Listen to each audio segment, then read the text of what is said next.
Thank you, Sam. Appreciate you being here. We'll start with David Teal from Richmond.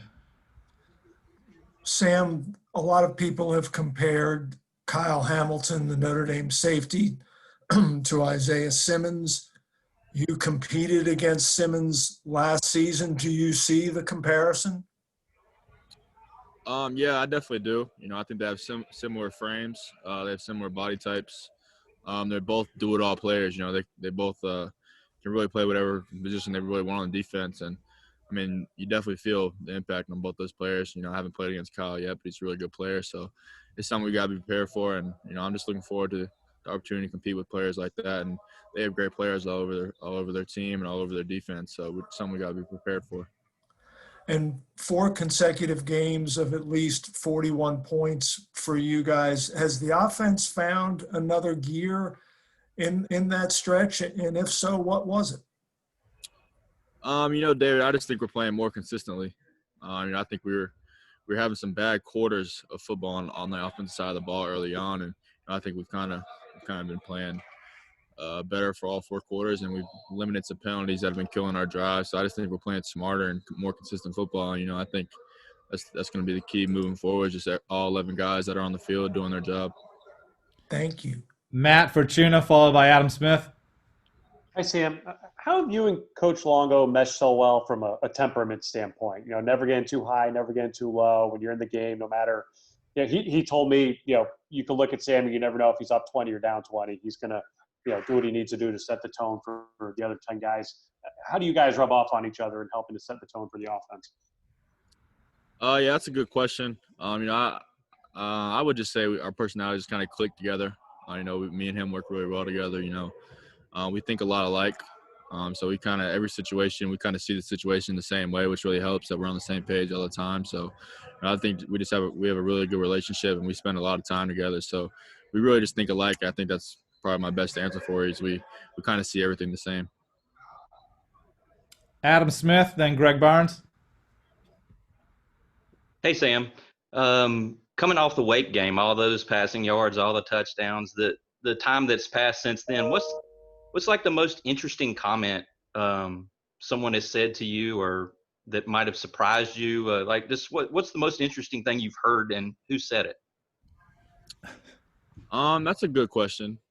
I'll probably say the coolest thing I've heard was actually today when I was walking off the field for practice. Coach Longo told me that there was actually a stat put out that said I'm the highest graded quarterback in the fourth quarter in college football history. There's never been one graded higher. That was probably a pretty cool stat I heard from Coach Longo the day at the end of practice. So that's probably what I would say. Greg Barnes. Hey, Sam. Last time you played, the only time you played a top 5 team, of course, was Clemson last year. Your first month in the college game, still kind of getting your feet wet. You're an established quarterback now. I know you guys look forward to these kind of matchups to kind of prove yourself. With it being a primetime game on the day after Thanksgiving, are you looking at this any different, looking at this as an opportunity to kind of show what this team is about and show what you're about? Yeah, I mean, we definitely understand this is a big opportunity for our team, and it's a tremendous challenge for a team like Notre Dame. I mean, we know the impact a win like this can have on a program, and it's definitely a game we want to win, and we're going to put in all the work. Yeah, I mean, we're just blessed to be where we are, and just blessed to have the opportunity to play a team like Notre Dame. They're a really good team, historic program, so we definitely got to give it our all and play our A game, and have a chance to win. Thank you, Charlie, then CL. Good evening, Sam. When you look at this game, is it still a chance for you to make it to the ACC championship? So, you talked about the stakes of this game and everything, but, you're coming off a game that you scored a lot of points and everything, and Notre Dame scores a lot of points too. Are you figuring that, you can keep up with those guys if they score a lot on your offense? I'm sorry, what was the question again? You said they score a lot of points on offense, and coming off a game against Wake Forest, you all scored a lot of points coming from behind and everything. They've been scoring over 30 points a game. Your offense, you feel like you can keep up with those guys. Yeah, I mean, we definitely have a lot of confidence that we can score as many points as it takes to win. We're going to have a really good plan, and we have some really talented players on our offense, and I like the way we've been playing football the past couple of weeks. So, and also I have a lot of confidence in our defense. Coach Bateman does a really good job with those guys. So we feel confident that we can score as many points as it takes to win the football game. CL? Hi, Sam. I was wondering if you could kind of tell me the differences you see in the personalities of Diami and Trophy Brown.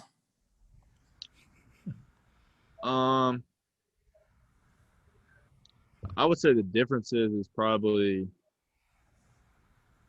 I don't know. They're both two different guys. Joffrey's probably a little more goofy than Diami is. He's probably a little more on the funny side than Diami is. Diami's kind of more serious. So I'd probably say that's probably the main difference. But those guys are two really good players. They both come from a good family, and they both compete with each other every single day out here. They both want to be the best of the two. So I think that's what makes those guys both really great players. And Chopper's going to be really good for us moving forward. Yeah, and they talk a lot about competing with each other.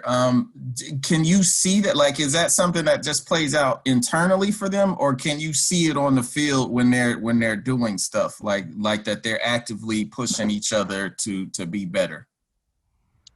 Yeah, I mean, it's kind of just something every single time either one of them's on the field, they're trying to take the top out of the defense and make a play. So really just every time they get the ball in their hands, you see that they're trying to score with the ball and just things like that. You just notice in the game that every single time they're on that field, they play that play against their last, and every single time they're on that field, they're trying to make a statement. So that's really just kind of how you see it. Thanks. We have time for two final ones for Sam. That's Matt Fortuna, then JB Ricks. Go ahead, Matt. Sam, not ask you to give away any family secrets here, but I'm curious, what did you take away from your off-season Zoom sessions this year when you broke down NFL defenses? Yeah, I mean, I took a lot away. Just seeing the way that just the way that defenses are called in the NFL and just how much they disguise things.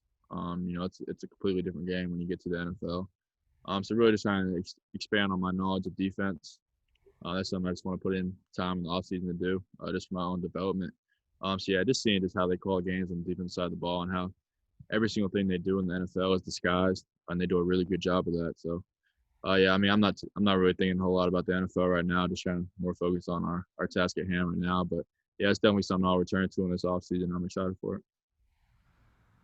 All right, we'll wrap up today. JB Ricks, go ahead.